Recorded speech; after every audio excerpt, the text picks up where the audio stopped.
तो इसमें अपने वक्तव्य बहुत बार दे चुका हूँ। आज हमें और मैं जानता हूँ इस बात को भी कि जिस तरीके से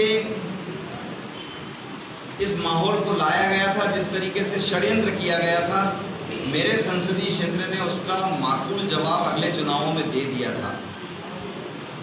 ना तो वहाँ से कांग्रेस के अते पते थे और सभी लोगों को समझ में आ गया था कि इस तरीके से झूठ बोलकर, दुष्प्रचार करके किसी भी चीज़ को आगे लाया जाए। मैं अभी स्वामीनाथन कमीशन की आपको बात कर चुका हूँ।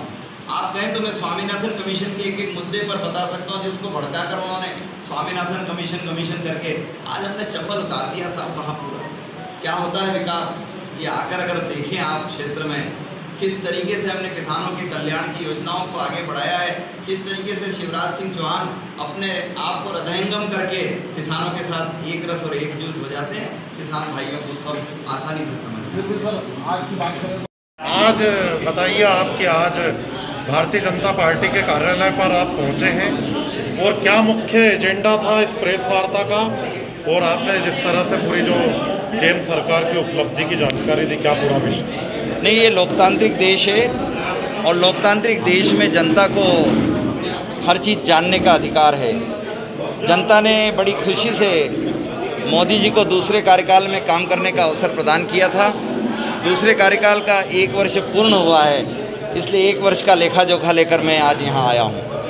ये बताइए कि आज जो है 6 जून है और आज ही के दिन आपके संसदीय क्षेत्र में किसानों को गोली चली थी। 3 साल हो गए आज उस दुखद घटना को, क्या मानते हैं और आप किस नज़रिए से देखते हो? किसको नहीं, हम तो पहले दिन से ही किसान भाइयों के साथ ईमानदाराना तरीके से खड़े हैं। चाहे उनकी जो समस्याएं रही है उनको सुलझाने का भरसक प्रयास, और इसीलिए उस संसदीय क्षेत्र में सारे किसान भाई जानते हैं और उन्होंने भारतीय जनता पार्टी को तत्काल बाद हुए चुनावों में भरपूर समर्थन दिया।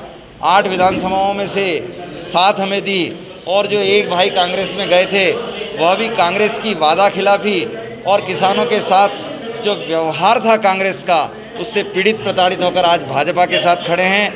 हम सब एकजुट होकर किसान भाइयों के साथ खड़े हैं। किसान भाई कांग्रेस के बहकावे के उस स्वरूप को पहचान चुके हैं। आखिरी सवाल है, उपार्जन केंद्रों पे किसान परेशान है, उसके लिए केंद्र और राज्य सरकार क्या कुछ कदम उठा रही है? नहीं, देखिए, एक बात तो बहुत स्पष्ट है कि 2014 में बीजेपी का सरकार जब केंद्र में पहली बार आया था, उसकी तुलना में 250-300 गुने से अधिक और न्यूनतम समर्थन मूल्यों पर खरीदी हुआ है।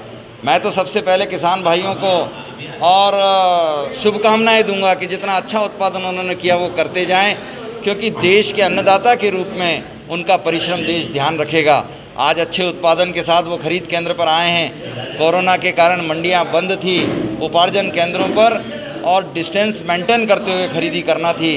क्लोज एंडेड डेट थी, शिवराज सिंह चौहान जी ने उस डेट को पुनः आगे बढ़ाया है और किसान भाई खुश होकर अपने सारे माल को लेकर उपार्जन केंद्र पर खड़े हैं। व्यवस्था और अव्यवस्था के बीच में सब मिलकर साझा तरीके से इसको निपटाते हुए आगे बढ़ेंगे। सारे गोडाउन हमारे फूल हैं, सड़कों पर और खेतों पर रखने का उत्पादित माल रखने की स्थिति है। उसके बावजूद सरकार दृढ़ तरीके से व्यवस्था बना रही है। धन्यवाद।